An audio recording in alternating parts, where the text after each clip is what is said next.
My cousin reported his father to the police after seeing him attack his mother. But the family took sides. I don't even know how to start this, but I feel like I'm going to explode if I don't get it out. I need an outside perspective because my family is shattered, and I'm the one who lit the match. To understand, you have to picture our family barbecues. We live in a neighborhood in La Paz where the houses are practically stacked on top of each other. You can smell what your neighbor is cooking for dinner. You can hear their arguments. There are no real secrets, just things people agree not to talk about. And for us, the thing we never talked about was my uncle, German. To the outside world, German was the king of the neighborhood. Every Sunday, the smell of his asado would fill the street. He'd be out there, big smile, beer in hand, flipping steaks on the grill.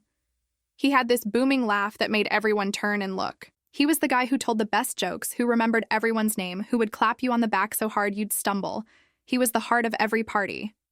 My aunt, his wife, was always there, but she was like his shadow. Quiet, almost invisible. She'd be the one making sure everyone had a full plate, refilling drinks, her hands never still. She had this way of smiling that never quite reached her eyes. I used to watch her, this constant low-level hum of anxiety radiating off her as she moved around the patio, always keeping one eye on German's beer bottle. And then there was my cousin, Santiago. He's younger than me, a good kid. He was always quiet, watchful. He'd stick close to his mom, like a little bodyguard in a soccer jersey. He saw it all, just like I did. That was the public version. The happy, close-knit family that shared food and laughter. But when the guests left and the last of the embers died in the grill, another version came out. The version that only the family and anyone with ears in a 2-block radius knew about. The version fueled by whatever was left in the bottle after the party. Our family has one unbreakable rule: no scandals. You don't air your dirty laundry. You present a united front. You smile for the neighbors. But the walls are thin here. We all heard it. The arguments that started as murmurs and escalated into shouts. The sickening thud of a door being slammed so hard you could feel the vibration in your own floor. The sudden, chilling silence that followed, which was always worse than the noise. The next day, my aunt would be wearing sunglasses, even indoors, or have a story about tripping over the dog. And we all just pretended to believe her. We'd talk about the weather. We'd talk about soccer.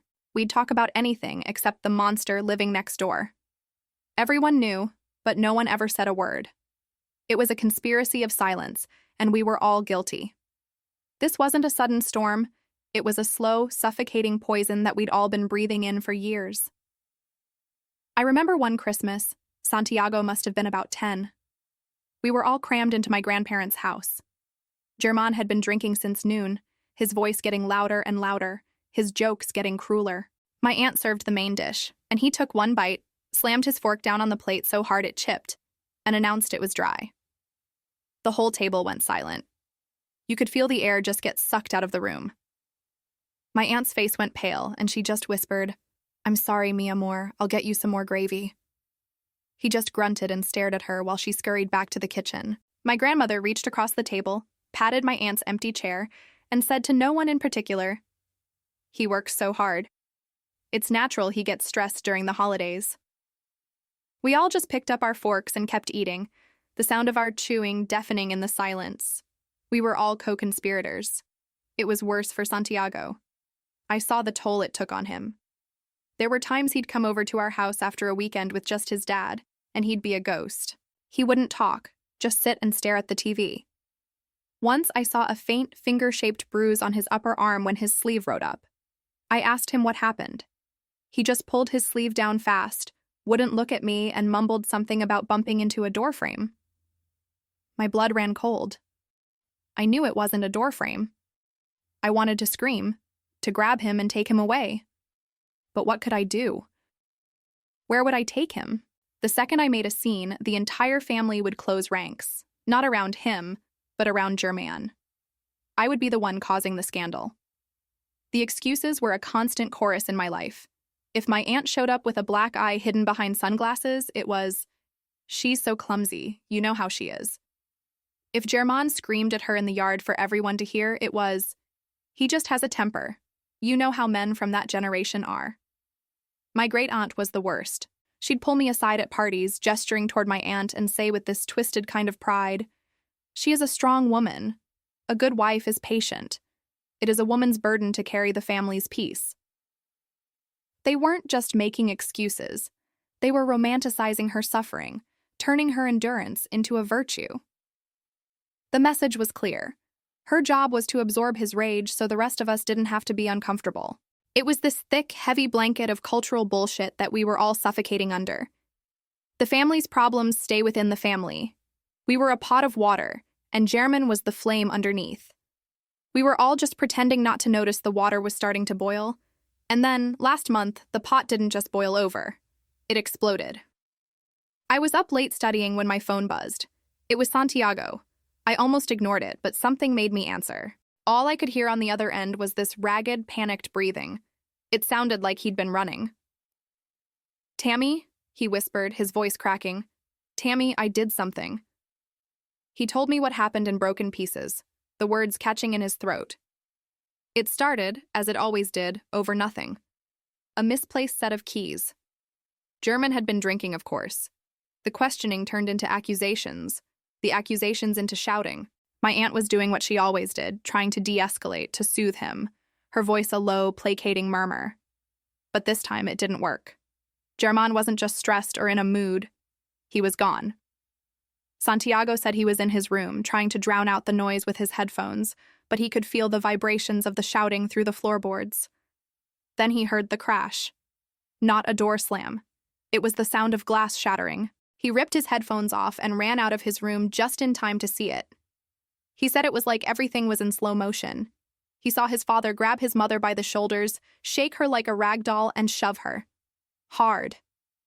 She stumbled backward, lost her footing, and her back hit the edge of the heavy wooden dresser in the hallway.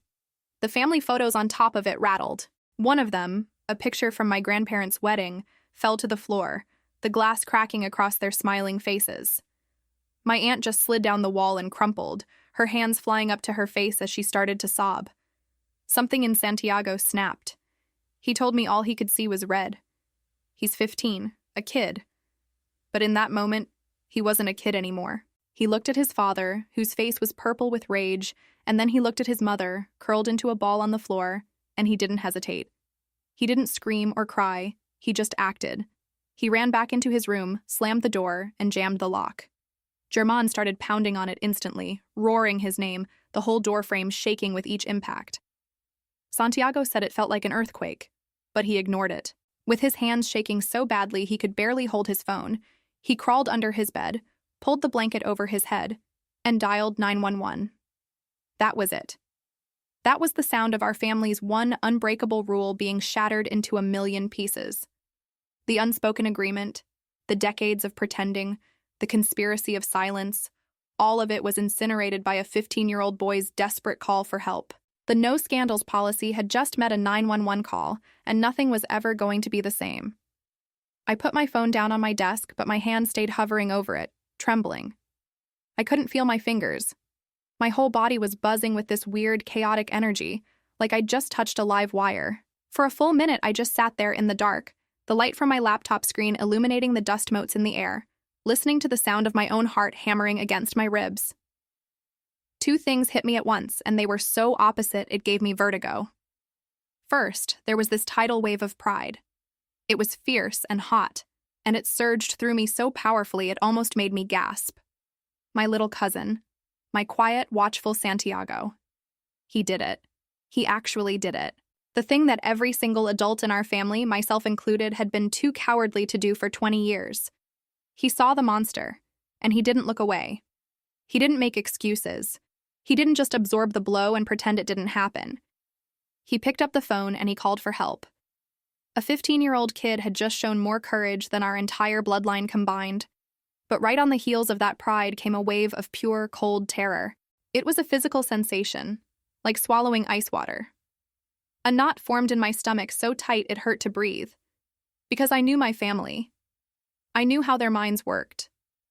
They weren't going to see Santiago as a hero who saved his mother. They were going to see a traitor who shamed his father. They were going to call him disrespectful, ungrateful, a snake. They would say he tore the family apart, that he aired our private business for the world to see. They were going to turn on him. They were going to absolutely crucify him for breaking the one sacred rule: no scandals. The thought of what they would do to him, what they would say to him, made me feel sick. My first instinct, my gut reaction, was to retreat. To build a wall around Santiago and my aunt. I could just focus on them. Bring them groceries, let them stay with us, listen when they needed to talk. I could mute the family WhatsApp group, ignore the phone calls, and just pretend the rest of the world didn't exist. It was the easy way out. The path of least resistance. It was the path our family had always chosen. The one paved with silence and polite denial. I could just be one more person keeping my head down, avoiding the fight. But then I thought about his voice on the phone. That cracked, terrified whisper. The sound of German pounding on the door in the background. Santiago hadn't chosen the easy path. He had walked straight into the fire for his mom. How could I possibly let him stand there alone? How could I watch our family of cowards tear him down for doing the one brave thing any of us had ever done? It felt like Santiago hadn't just broken a rule. It felt like he had smashed the soundproof glass we'd all been living behind, and in the ringing silence, he had turned and handed me a megaphone. For years I had whispered my anger to my friends. I had complained in private. I had done nothing. Now this kid, this child, had just given me a platform. He'd created a moment where the silence was so loud it was impossible to ignore. I could either put the megaphone down and let the quiet creep back in, or I could pick it up and scream. And in that moment, sitting alone in my room, I knew I couldn't let him be the only one with his voice on the line. I had been a bystander my whole life, a quiet accomplice. This was it. This was the moment to stop being a part of the problem. My cousin had lit the fuse. My job was to make sure the explosion was big enough to bring the whole rotten structure down. The next 48 hours were a blur. German was arrested, spent the night in a holding cell, and was released the next morning with a temporary restraining order. My aunt and Santiago came to stay with us immediately. She had a massive, blooming bruise on her back and she wouldn't speak, just sat on our sofa wrapped in a blanket, staring at the wall. Santiago was glued to her side. The silence in our house was heavy, but it was a healing silence, not the terrifying kind they were used to. The family's silence, however, lasted for exactly as long as it took for the news to spread. And then, my phone started to go off. It was the family WhatsApp group, Familia Unida. The irony was so thick I could have choked on it. The first message was from my tia Elena. Has anyone heard what happened at German's house? I'm hearing terrible things. It was the opening shot. Within minutes, the whole thing exploded. It wasn't a conversation. It was an execution. I heard the boy called the police on his own father. What kind of son does that? He's always been a difficult, sensitive child. He probably misunderstood the situation. German has a temper. We all know that. But to bring police into a family matter? It's a disgrace. He has shamed us all. My fingers were shaking as I scrolled. They were talking about Santiago like he was a criminal. They twisted his act of courage into a betrayal, a childish tantrum. My uncle Marco, who always borrowed money from German, sent a long paragraph about how ungrateful Santiago was, how he had a roof over his head and food on his plate, and this is how he repays his father?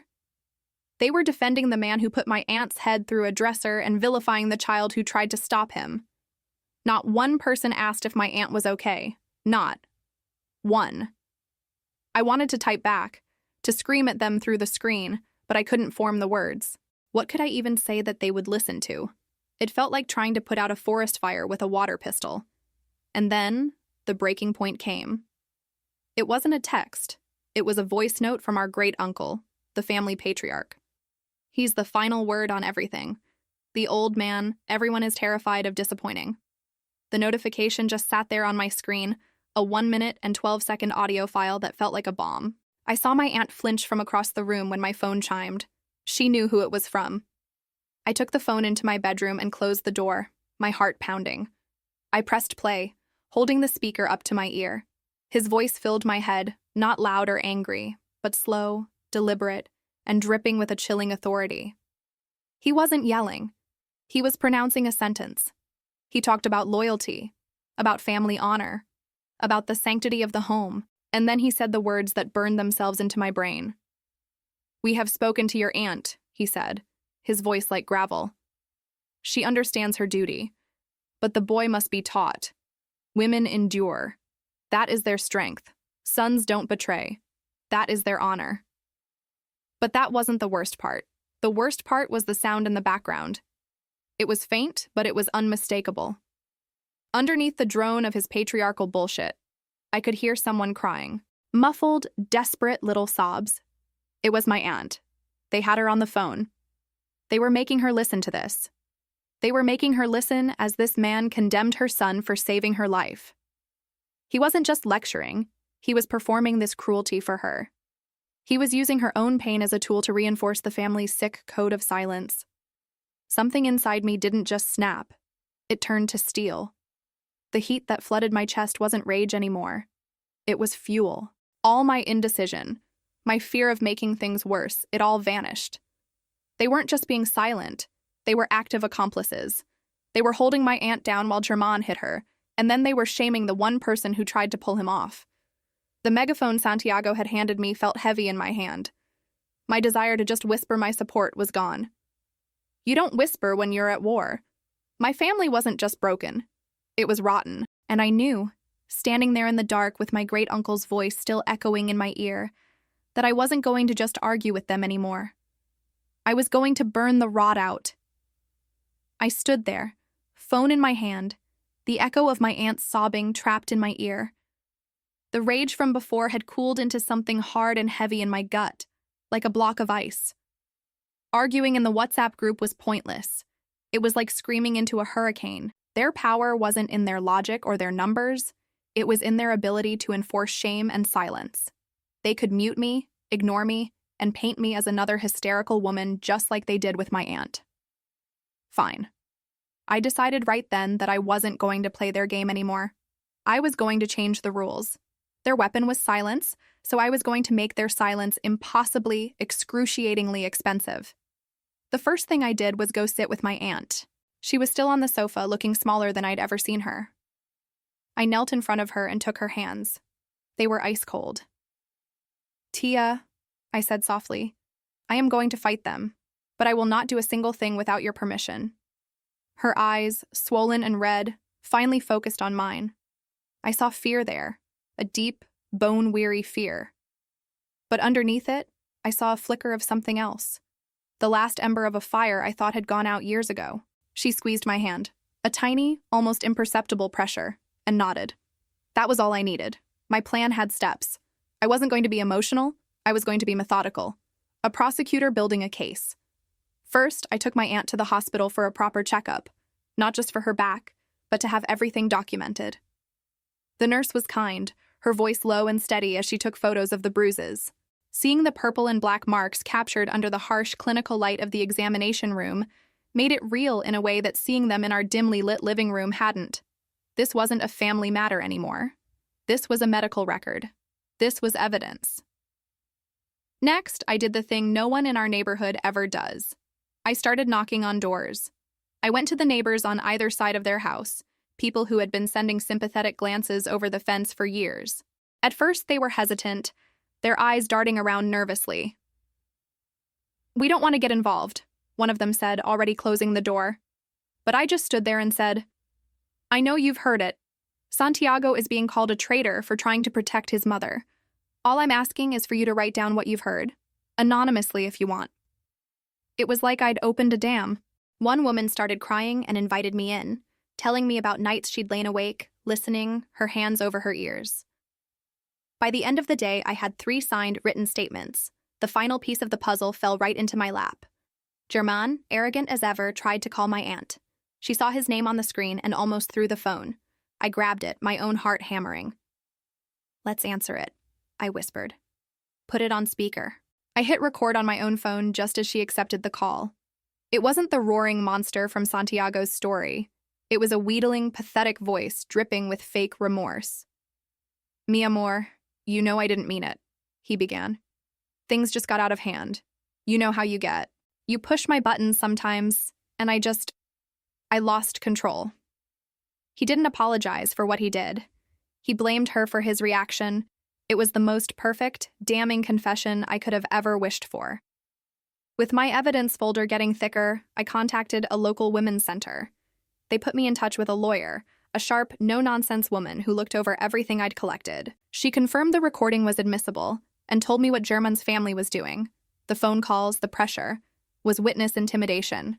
She gave me legal terms, statutes, consequences. She gave me armor. The final step was setting the stage. I booked the local parish hall for a mandatory family meeting. I sent a blast out on the WhatsApp group. 2 hours later, I got a call from the parish office.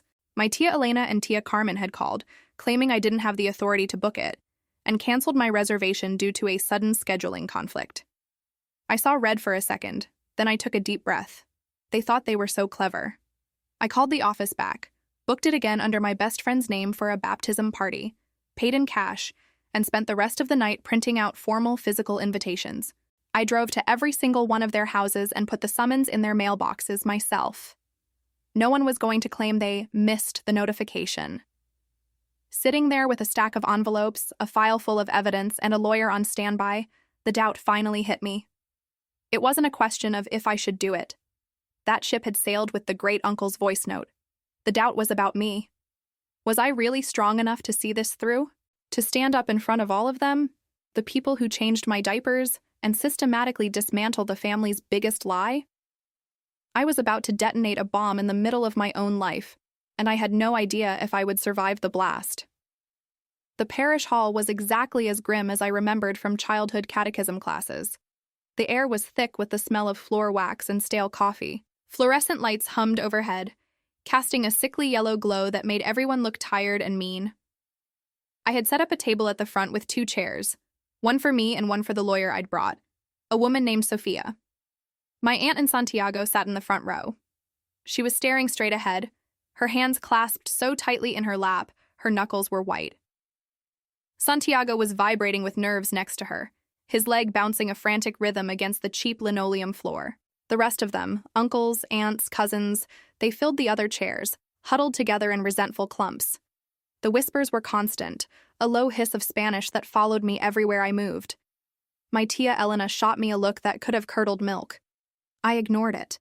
I felt strangely calm, like I was in the eye of a hurricane I had created myself. Sophia started, her voice calm and professional. She introduced herself and laid out the legal definition of a restraining order. As she was speaking, she glanced down at the family tree I had drawn for her. She paused, her finger tracing a line. "I'm sorry," she said, looking up at my great-uncle. "Your wife. Her maiden name was Flores, wasn't it?" A confused murmur went through the room. My great-uncle just stared, his face turning the color of ash. Sophia's expression was unreadable. I thought I recognized the name. My mother was a paralegal in this district for 30 years. She worked on a case for a woman named Inez Flores in 1982, a domestic complaint against her husband. It was retracted a week later, after a family meeting. The silence in the room was absolute. It was like a bomb had gone off that made no sound. This wasn't just about German anymore. This was a legacy, a family heirloom passed down from father to son, mother to daughter. The violence and the silence that protected it, that was my cue. I stood up, my hands steady. For anyone who thinks Santiago misunderstood the situation, I began, my voice ringing out in the dead quiet. "I'd like to play something for you." I pressed play on my phone and the sound of German's voice filled the hall, his pathetic, wheedling excuses. "You know how you push my buttons." I lost control. I watched my Uncle Marco's face, the one who had called Santiago ungrateful. He was staring intently at a scuff mark on his shoe. When it was over, no one moved.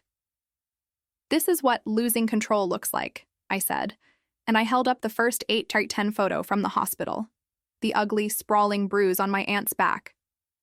There was a collective gasp. I laid it on the table, then the next one, and the next. Then I read, one by one, the statements from the neighbors, their words describing years of shouting, of things breaking, of fear. Sophia stood up again. "Just so we are all clear," she said, her voice cutting through the tension, "pressuring a victim to drop charges or intimidating a witness, in this case, a minor, are serious criminal offenses. They carry their own jail sentences. She looked directly at my great-uncle, then at Tia Elena. Family honor is not a legal defense. The room was fractured. The loudest voices from the WhatsApp group were now the most silent. They looked trapped, exposed. Finally, I turned away from them and looked at my cousin. Santiago was staring at me, his eyes wide, the frantic bouncing in his leg finally still. I looked right at him, but I made my voice loud enough for every coward in that room to hear it. "You didn't betray your father," I said, my voice shaking with a fury that was cold and clean. "You protected your mother. You did the right thing. You are the best of us." And that was it. The meeting was over. They filed out in near silence, not looking at each other, and especially not looking at us. Germán was court-ordered into a year-long batterer intervention program.